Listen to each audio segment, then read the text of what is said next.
Nous sommes le 22 janvier 2024, Guten Tag, wie geht es dir, c'est la journée franco-allemande. J'ai vu ça sur le site journéemondiale.fr, un très beau site, très beau site. J'en peux plus de ce site. Internet, bah oui, évidemment. J'aime bien parce que l'allemand, c'est vraiment la langue que plein de gens ont étudié pendant 5 ans et personne ne sait la parler à la fin. Comment ça va, Laurence Méride? Moi j'ai fait espagnol en LV2, donc Comment estás? je suis pas concernée. J'ai un peu de mal aussi. Comment estás? Ça va. Et ça va, Imhotep. Guten Tag, Tazio. Eh ben écoute, bonjour. Moi ça va pas bien. Moi ça va pas bien, je tiens à dire. Moi ça va pas bien, je tiens à dire, parce qu'on n'arrête pas de se faire fumer avec la Corp, donc voilà. Ah oui, la Corp qui est encore perdue en Ligue. On est en 0-5, dernier match de la semaine ce soir. Peut-être qu'on va encore prendre une moi ce qui me fait mal, c'est Marseille éliminé en Coupe de France encore une fois, donc voilà, chacun ses... Excusez-moi, je suis fan du PSG, d'Arsenal et des New York Knicks. J'ai la défaite en moi, je sais exactement ce que vous vivez, vous allez voir. On est ensemble. Vous allez voir, ça va bien se passer. Attention, c'est parti pour réseau, parce qu'on a parlé absolument de tout sauf d'internet pour l'instant. C'est parti, c'est Tipa, mais bien sûr n'oublie pas de boire de l'eau pendant le jingle. Réseau. Ce week-end sur Amazon est sortie la série documentaire Merci Internet, dans laquelle Squeezie raconte comment un gamin de la classe moyenne avec une vie on ne peut plus normale est devenu le créateur et l'influenceur français numéro 1 grâce à Internet. Mais depuis une semaine sur la chaîne YouTube d'Arte, il est disponible un autre doc sur celle qui, en mettant en scène toute sa vie hors du commun, a influencé Internet et une majorité du commun des mortels. Je pense que Kim Kardashian est un personnage social total. Un personnage qui reflète toute notre époque, nos contradictions, nos rêves et nos dérives. Exactement, Kim Kardashian résume tous nos débats contemporains, ça mérite d'en faire une théorie. Ce programme, c'est donc Kim Kardashian Theory, qui n'est pas une biographie, mais c'est une réflexion en fait pour tenter de comprendre en quoi Kim K est devenue un personnage presque mythologique et la personnalité qui incarne le monde moderne, où la célébrité est une religion et où rien ne rapporte plus d'argent que l'attention. Pour en parler avec nous, notre invité qui a coécrit et réalisé Kim Kardashian Theory. Bonjour Nesrine Slaoui. Bonjour tout le monde. Bienvenue dans Réseau. Oh, quel accueil. Merci d'être là, Nesrine. Merci à vous, ça me fait plaisir d'être avec vous en ce matin. Bah oui, en ce matin, il est tôt. Alors, Kim Kardashian, c'est pas la femme la plus suivie du monde. Encore, il y a des gens qui sont au-dessus d'elle. C'est pas non plus celle qui a le plus de talent. C'est pas non plus la plus populaire. Elle a même pas démarré sa carrière sur Internet. Pourtant, c'est elle que vous avez choisie. C'est elle qui symbolise le monde de l'influence. Et comme on l'a entendu dans l'extrait, avec la voix de ton co-réalisateur, Guillaume Erner, c'est ce qu'on appelle en sociologie un personnage social total. Pourquoi elle particulièrement, Nesrine? Alors, il faut que je sois honnête parce que j'aime bien l'honnêteté. C'est pas moi qui ai eu l'idée du documentaire. On est venu me chercher en fait. Guillaume Erner est un sociologue donc et présentateur chez France Culture et il voulait faire un documentaire sur la célébrité moderne. Et donc il travaille en collaboration avec ma productrice qui est Myriam Veil. Et puis en fait il se rend compte que sans une jeune femme ou en tout cas une jeune personne tout court, il pourrait pas faire ce documentaire. Et donc ils viennent me chercher avec cet objectif-là de faire une espèce de biographie croisée entre Durkheim, qui est le père fondateur de la sociologie en France, et cette fameuse théorie de il existe des phénomènes que si on les analyse, on comprend toute la société. Donc ça part de là, et moi évidemment on me dit tu veux faire un doc sur Kim Kardashian? Je dis mais oui, allons-y. Déjà parce que effectivement comme tu le dis, c'est pas la plus suivie. Elle est passée par Selena Gomez notamment, etc. Et même sa sœur Kylie. Et c'est pas la plus aimée non plus. Donc je trouvais ça un peu paradoxal d'être autant influente et d'être peut-être la personne la plus détestée en fait dans les célébrités américaines. Et donc on voulait analyser cette ambivalence-là. Pourquoi elle est autant détestée? Pourquoi en même temps elle nous a tous influencés? J'ai l'habitude de dire que Kim Kardashian c'est la partie la moins valorisante de nous. C'est notre narcissisme, c'est notre surconsumérisme, c'est notre volonté de plaire au regard des autres. Et c'est tous ces aspects-là qui sont pas très agréables en fait de nous-mêmes. D'ailleurs, elle n'a pas forcément inventé l'influence parce que ça existait avant, mais elle est souvent associée à l'invention du selfie. Et ouais, tu dis que voilà, elle nous a tous quelque part influencés parce que elle est passée par une application qui s'appelle Instagram. Elle doit quoi à Instagram aujourd'hui, Kim Kardashian? Elle doit tout et inversement. C'est-à-dire que l'un n'existe pas sans l'autre. Kim Kardashian n'existe pas sans Instagram et Instagram n'existe pas sans Kim.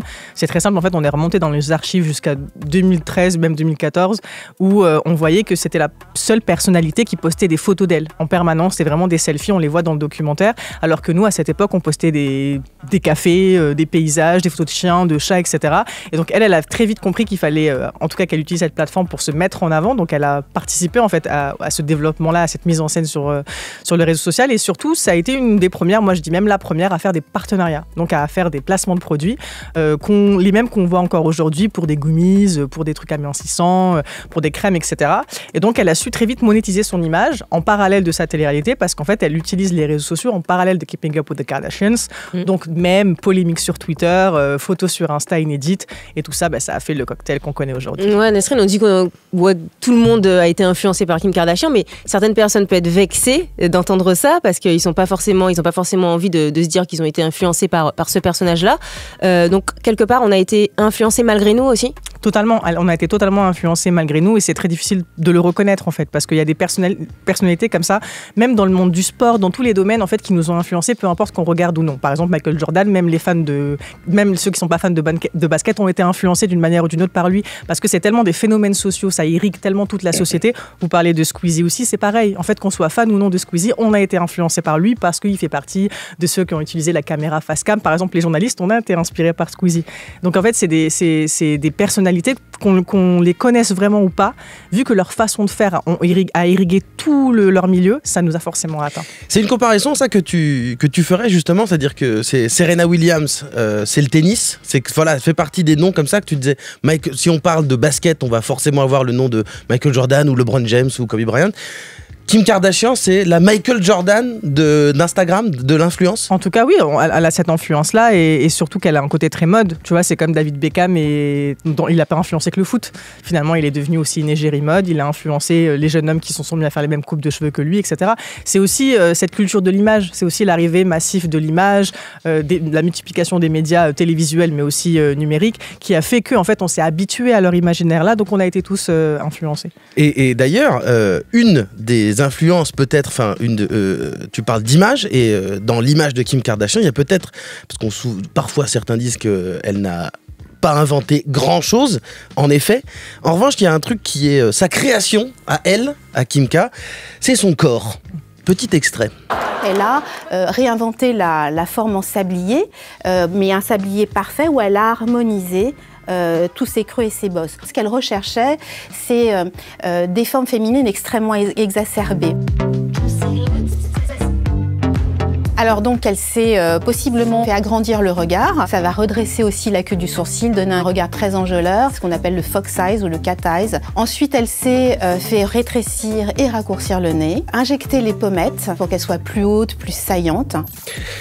Des opérations de chirurgie esthétique, ou en tout cas des actes de chirurgie esthétique nombreux, et pourtant dans le doc quelqu'un dit qu'elle est une sorte de représentation de toutes les femmes. Comment est-ce que c'est possible? Justement, c'est sa force, c'est qu'elle a pris un peu dans toutes les cultures. Par exemple, le foxy eyes, le fait d'avoir les yeux très étirés, on peut faire référence aux femmes asiatiques qui ont ça, naturellement pas toutes, mais pareil pour les fessiers. Beaucoup de femmes noires ont dit qu'elles s'est approprié nos corps. On parle beaucoup du parallèle avec l'île sautantote, etc. Donc c'est vrai qu'elle a pioché les codes de beauté un peu partout. Après, il faut dire aussi qu'elle est elle-même arménienne, donc elle vient de l'Asie du Sud-Ouest, donc elle fait partie aussi de ces communautés-là racisées, mais elle s'est quand même appropriée un peu partout, et paradoxalement, ça a décomplexé énormément de femmes. Il faut lui reconnaître ça, même si derrière, elle a créé d'autres complexes, parce que, oula, je suis en train de jongler avec le micro. C'était on parlait de basket. Non, mais il y a eu une dextérité. C'était intéressant, on parlait de Michael Jordan, il y a eu un passe-passe. Il y a eu un dribble avec le micro. Mais en tout cas, elle s'est effectivement appropriée plein de codes de beauté, et du coup, elle a décomplexé plein de femmes. Moi, je pense notamment aux fessiers, aux cuisses, etc., avec les robes courtes. Je vais pas citer la marque de fast fashion, mais elle avait fait une collab en 2015 qui avait cartonné justement parce que les femmes trouvaient ça génial d'avoir des shapes qui vont à tous les types de morphologie, toutes les tailles surtout. Donc oui, elle a décomplexé en certaines manières les corps. En même temps, elle a créé des nouveaux standards de beauté presque inatteignables, parce que vous avez entendu, c'est très compliqué d'arriver à être Kim Kardashian physiquement. Ouais, et tout ça, en fait, il faut quand même qu'on revienne à la base, à l'origine. Si elle est ce qu'elle est aujourd'hui, c'est parce que c'est parti... Comme on parlait de personnage mythologique, il faut un mythe fondateur. Et pour Kim Kardashian, c'est sa sextape. Il y en a plein qui sont sortis, des sextapes de célébrités, mais elle en a fait quelque chose parce que elle l'a revendu. Et est-ce que c'était calculé ou pas? Alors moi j'ose croire, mais là encore une fois c'est un avis subjectif, et Meredith Jones dans le documentaire, qui est notre kimologue en chef, c'est-à-dire c'est une femme qui étudie vraiment, c'est une universitaire qui étudie Kim Kardashian depuis des décennies. Elle donne des cours de Kim Kardashian à l'université. Elle a créé le Kimposium. Le Kimposium avec des spécialistes du monde entier. C'est passionnant, j'ai regardé les 10 heures de vidéos pour le documentaire, et franchement c'est passionnant, parce que pour que je tienne autant, c'est que c'était passionnant. Et elle dit la même chose, elle dit qu'en fait il n'y a pas vraiment de bénéfice pour une femme publique à dévoiler une sextape en fait. Et surtout à ce moment-là, elle n'était pas connue, c'était la chargée de dressing de Paris Hilton, elle n'était pas connue du grand public, et donc il n'y avait pas d'intérêt pour elle, à part une humiliation publique, que de montrer son corps de cette manière-là. Et donc effectivement, Meredith dit que c'est un tour de force d'avoir tourné cette humiliation publique en justement télé-réalité, business familial, avec Kris Jenner, la momager qu'on connaît tous, qui a réussi à faire des petites carrières pour chacune de ses enfants. Je précise juste, la momager, c'est la mommy et manager. Donc la maman qui manage la carrière de ses enfants. La mamanager. En français, ça donnerait la mamanager. D'ailleurs, elle mériterait un documentaire à elle toute seule, Kris Jenner, parce qu'elle est quand même, on peut la considérer comme le cerveau de cette dynastie en fait. Mais en fait, toutes les Kardashian mériteraient leur propre documentaire, parce que chacune a un peu ses spécialités. Kylie Jenner, c'est pareil, on en parle un peu dans le doc, son influence notamment pour les injections des lèvres. C'est quand même elle qui lance la tendance en réalité. Pareil pour Kris, pareil pour Kourtney, parce qu'elle est partie très vite dans un délire un peu vegan, bio, prendre soin de sa santé, comment vieillir correctement, etc. Donc elles ont toutes un peu pris leur cible pour essayer de développer. Mais pour venir sur la sextape, on fait aussi le parallèle avec Pamela Anderson, et je pense que c'est très important de le faire, parce que Pamela Anderson, pendant des années, on lui a reproché la sextape en disant elle a divulgué, pourquoi elle a divulgué, etc. Et au final, elle a fait un documentaire en disant j'ai été victime et vous m'avez pas autorisé le statut de victime. Donc voilà, c'est pour ça qu'on propose cette analyse-là de cette période-là, et surtout de faire aussi de la prévention, parce que ça arrive beaucoup maintenant, on parlait de TikTok, de la divulgation de photos intimes de mineurs, donc c'était une manière aussi pour nous de faire de la prévention en disant il ne faut pas normaliser ça d'aucune manière. Et oui, même quand on dit, excuse-moi Antasio, juste pour faire une petite parenthèse sur Kylie Jenner et le fait qu'elle ait lancé la tendance des lèvres hyper pulpeuses et donc refaites, on dit qu'elle l'a lancé encore une fois cette tendance, mais c'est parce qu'elle a déjà aussi une audience considérable et que ça existait déjà avant, mais avec elle ça a pris des proportions folles parce qu'elle avait une audience considérable à la base. Oui, c'est ça, et puis surtout elle a surfé sur sa marque de rouge à lèvres dans la foulée, crayon, etc. Et c'est surtout que en fait la chirurgie esthétique ça a toujours existé, mais c'est juste que c'était très lié à la classe sociale. C'était une certaine classe sociale qui y avait accès, il fallait pas que ce soit beaucoup trop voyant, etc. Et puis à un moment donné, on l'a tous vu, même simplement sans vouloir faire de la sociologie de comptoir, si on va dans la rue, on va le voir que la chirurgie esthétique, en tout cas la médecine esthétique, parce que c'est des opérations de médecine, les actes esthétiques, se sont démocratisés considérablement. Il n'y a pas que les Kardashian, il y a, je pense, justement l'arrivée massive des réseaux sociaux et des nouveaux standards de beauté. Excellente remarque de Laurence sur le fait que elles ont popularisé des choses mais qui existaient déjà, elles ne les ont pas inventées. D'ailleurs, c'est ce dont on va parler en deuxième partie. C'est parce que donc on a un personnage mythologique mais des limites, puisque comme c'est dit au début du documentaire, elle symbolise toutes les contradictions et tous les débats qu'il y a dans la société, notamment la réappropriation, le vol de pratiques qui existaient déjà, qu'elles se sont attribuées, qu'on attribue aujourd'hui à tort aux Kardashian comme ayant été inventé par elle. De retour dans Réseau avec Nesrine Slaoui, journaliste et co-réalisatrice avec Guillaume Erner de Kim Kardashian Théorie, documentaire dispo sur la chaîne YouTube d'Arte. On a parlé de l'influence de Kim Kardashian sur notre époque. Elle est devenue un mythe, mais ce mythe a des limites. C'est excellent, c'est exceptionnel ce qui est en train de se passer. Ça rime chose, c'est rime riche. Les limites de Kim Kardashian, on la décrit souvent comme une businesswoman indépendante, une mère célibataire qui a réussi à outrepasser sa condition. Mais est-ce que c'est vraiment le cas? Est-ce que c'est vraiment une businesswoman avec autant de succès que ça? Mais non, mais c'est le fameux mythe de l'American Dream de ces gens qui se sont fait tout seuls. Elle ne s'est absolument pas faite toute seule. En réalité, elle vient d'un milieu plutôt privilégié, elle avait accès à de l'argent, etc. Donc, c'est plutôt des figures que le capitalisme adore mettre en avant en montrant, voilà, vous pouvez être tout ce que vous voulez être par la force du talent, du travail, et c'est le storytelling très américain. En fait, c'est pas la seule à l'avoir exploité. Elle a fait, et elle a... En plus, le pire, c'est qu'elle a galéré avant d'avoir du succès avec ses marques. Je veux dire, la télé-réalité a marché, les réseaux ça a marché, mais ces marques, il y en a beaucoup qui flopent, sa marque de make-up flop. C'est assez surprenant de voir qu'elle n'était pas une si boss lady que ça. Et surtout qu'elle a eu plusieurs propos polémiques, notamment on en parle dans le doc, dans une interview de Variety où elle dit aux femmes levez-vous, y allez travailler, j'ai l'impression que personne veut travailler aujourd'hui, et où Twitter lui a gentiment fait comprendre que c'était pas seulement avec le travail qu'elle est arrivée jusqu'ici. Ouais, c'est ça, et même j'aime bien la précision dans le doc où vous dites qu'elle est précisément à ce moment-là en plus dans un immeuble où il y a des femmes de ménage qui sont en train de travailler et qui pourraient pas travailler plus pour s'en sortir, quoi. Donc le parallèle est assez bien amené, je trouve. Et de toute façon, Kim Kardashian, il y a sur cette question de la polémique. Il y a énormément de polémiques aussi qui créent autour de Kim Kardashian, notamment, tu en parlais, tu as un petit peu pointé ça du doigt tout à l'heure, Laurence, c'est sur la question du vol, de l'appropriation culturelle. Kim Kardashian, tu te disais, elle a été une sorte de modèle un peu pour toutes les femmes racisées autour du monde parce qu'elle a toujours cultivé une ambiguïté ethnique. On peut croire qu'elle est maghrébine, on peut croire qu'elle est métisse, afro, on peut croire qu'elle est latina. On l'accuse d'ailleurs régulièrement de blackfishing, d'utiliser des codes noirs pour attirer. Et même dans le doc, c'est évoqué que son mariage avec Kanye West, c'est une forme d'appropriation culturelle. Est-ce que tu peux en parler de ça ? Oui, ça c'est dans notre doc, c'est Meredith Jones qui en parle, mais elle cite des chercheuses afro-américaines qui, notamment, on a aussi Wesley Stevens dans le documentaire, qui parle de ça, du blackfishing, en donnant l'exemple des boxer braids et des cornrows, donc les coiffures. Les tresses plaquées, les tresses afro, enfin africaines au sens large, parce que c'est aussi utilisé et toujours pratiqué en Afrique et même en France. Et donc en fait, elle utilise cet exemple-là pour montrer que Kim Kardashian, quand elle se met à faire quelque chose ou à le porter, ça devient elle, parce que on a appelé ça les tresses Kim. C'était 2015-2014, sur les réseaux sociaux, il y avait un hashtag Kim Tress, tout le monde disait je fais les mêmes tresses que Kim, etc. Et donc, à juste titre, la communauté afro s'est dit mais attendez, vous êtes en train de nous voler notre culture, en fait. En plus, il y a un héritage très fort lié à l'esclavage, à la colonisation, donc qu'il faut respecter, qu'il faut raconter en permanence. Donc c'était d'abord ça. Ensuite, il y a eu le scandale du kimono, quand elle a voulu lancer sa marque, donc, qui s'appelle aujourd'hui Skims. Au début, elle voulait l'appeler Kimono.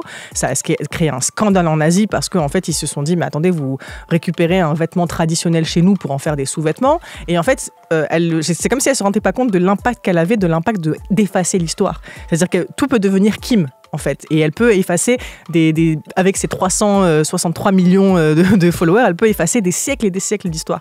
Donc c'est pour ça qu'à chaque fois, des chercheurs, ou en tout cas des communautés, se revendiquent en disant mais ça, c'est à nous. Et elles ont bien raison de le faire.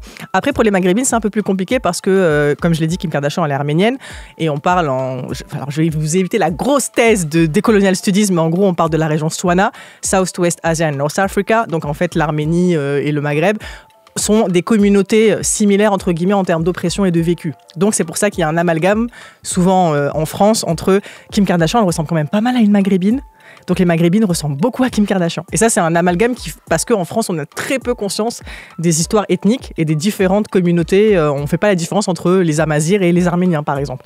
Donc voilà, c'est des confusions ethniques qui sont très compliquées à expliquer si on ne se penche pas à chaque fois sur des pratiques qu'elle a eues et qui ont permis justement de révéler toute cette appropriation culturelle. Et après, c'est évidemment à elle qu'il faudrait poser la question.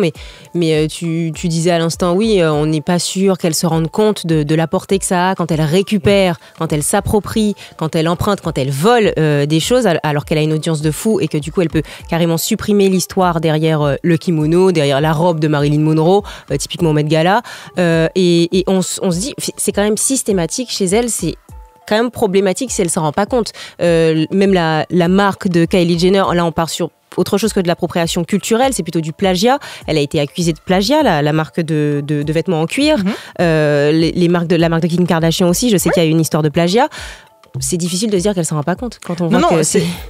Dans le sens, moi je pense que par exemple sur le blackfishing, il n'y a aucun doute. À un moment donné, on voit bien qu'elle essaye de foncer sa peau, on voit bien qu'elle prend les codes de la culture afro. Moi j'adore ce qu'elle dit, enfin j'adore, je sais pas si on peut adorer ce genre de propos, mais en tout cas je trouve que Wesley Stevens dans le doc, elle est parfaite quand elle dit il y a comme une volonté d'elle à un moment de se rapprocher puis de s'éloigner de la culture afro-américaine en fonction du contexte. C'est-à-dire elle s'en approche pas trop quand il y a des questions de violence policière, des sujets un peu qui font clivage dans la société, puis elle s'en approche quand c'est de la musique, quand c'est de la mode, quand c'est Kanye West et Yeezy, etc. Donc c'est vrai qu'il y a comme ça une forme de jeu pour elle de s'approcher de ce qui est tendance et de reculer quand ça ne l'est plus.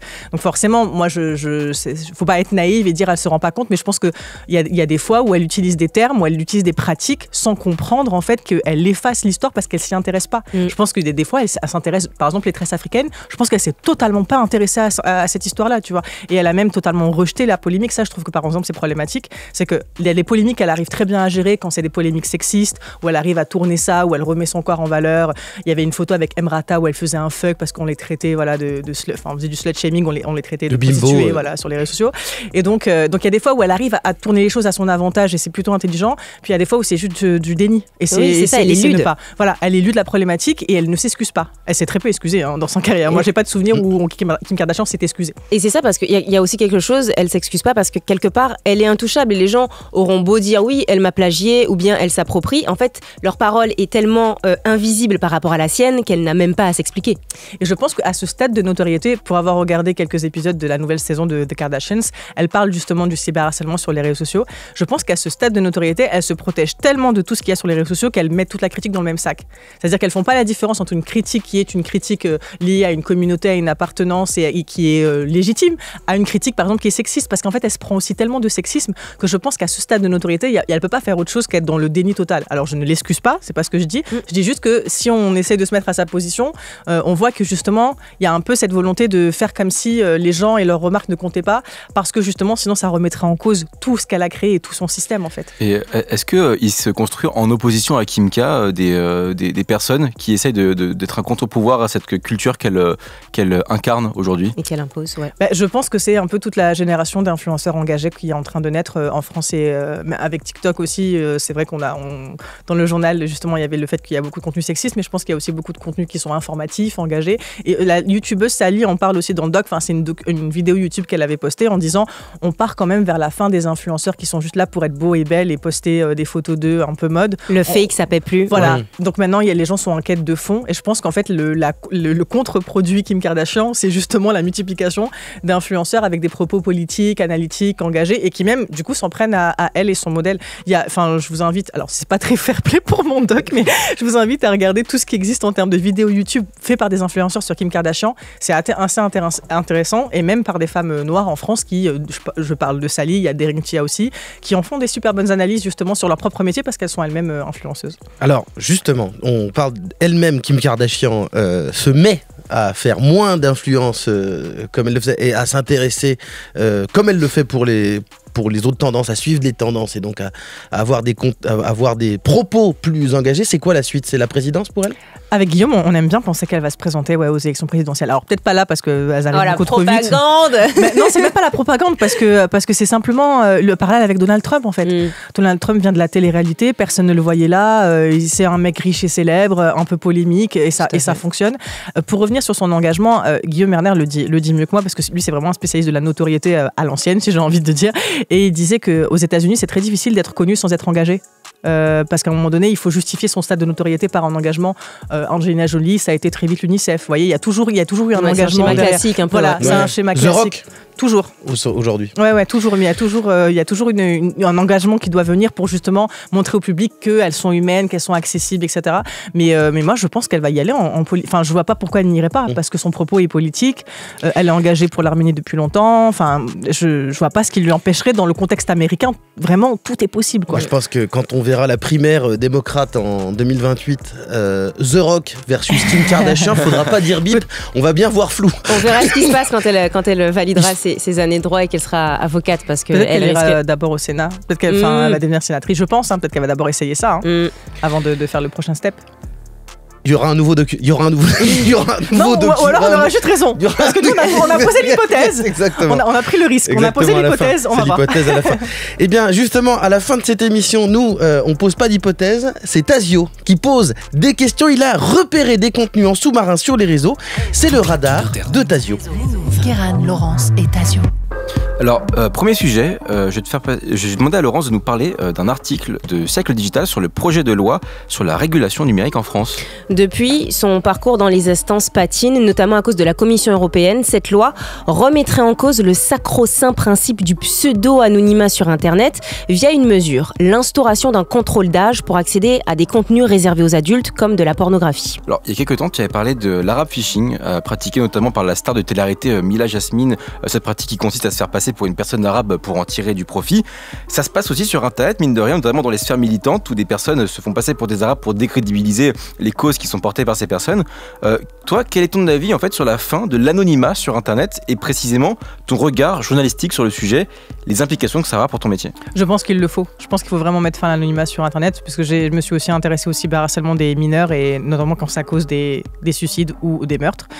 Donc je pense qu'il le faut pour protéger aussi de la pédocriminalité qui est en hausse dans notre pays et dans toute l'Europe en général.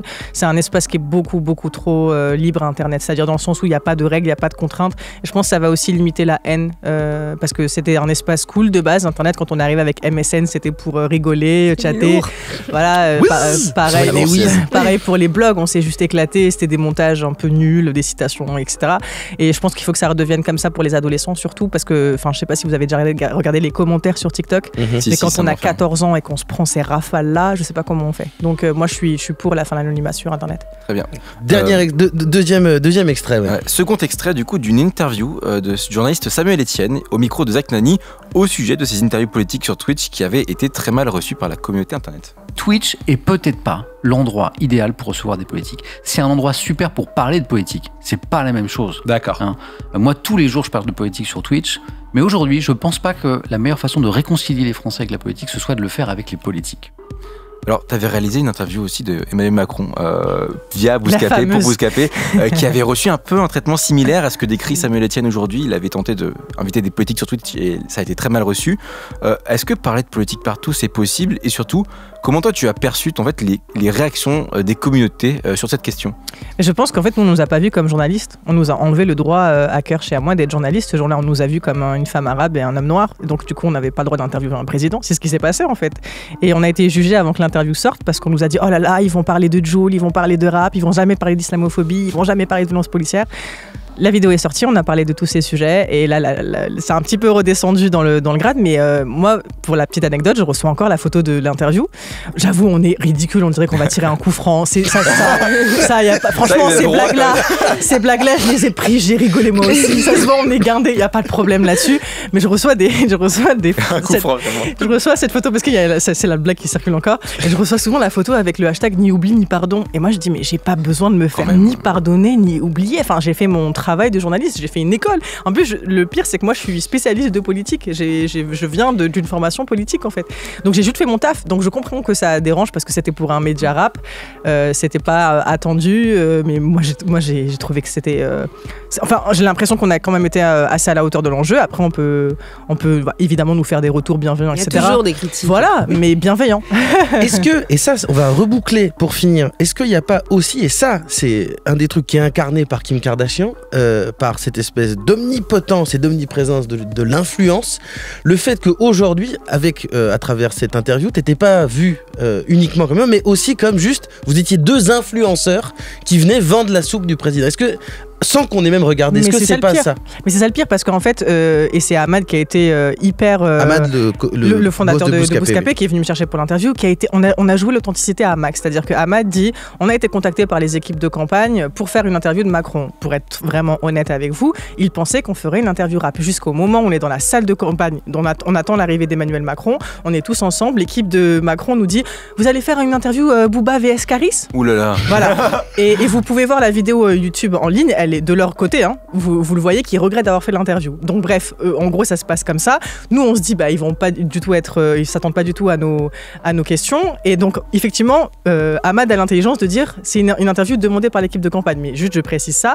En fait, quand Macron fait une interview dans n'importe quel média, c'est son équipe qui la demande. Quand il va chez France 5, c'est son équipe. Quand il va sur TF1, c'est son équipe. Quand il va chez LCI, c'est-à-dire les médias formulent des demandes, mais en fait c'est lui qui décide. Quand il va chez Combini, c'est pareil. Et c'est pas grave. En fait, c'est parce que c'est le président et le président décide le média dans lequel ils communiquent. Donc nous, le tour de force qu'on a essayé de mettre en place, et j'en veux un peu à Twitter de nous avoir envoyé ce bénéfice-là, c'est d'avoir tourné une interview rap en interview politique. Et il y a plein de questions où vous voyez qu'ils bottent en touche, et c'est un peu le moment où on a arrêté de nous voir comme des sujets, c'est-à-dire Cœur chez moi comme des journalistes qui posent des questions, et des objets, comme si on était au service de la Macronie. Donc encore une fois, moi je demande ni l'oubli ni pardon, je suis très fière de l'avoir fait.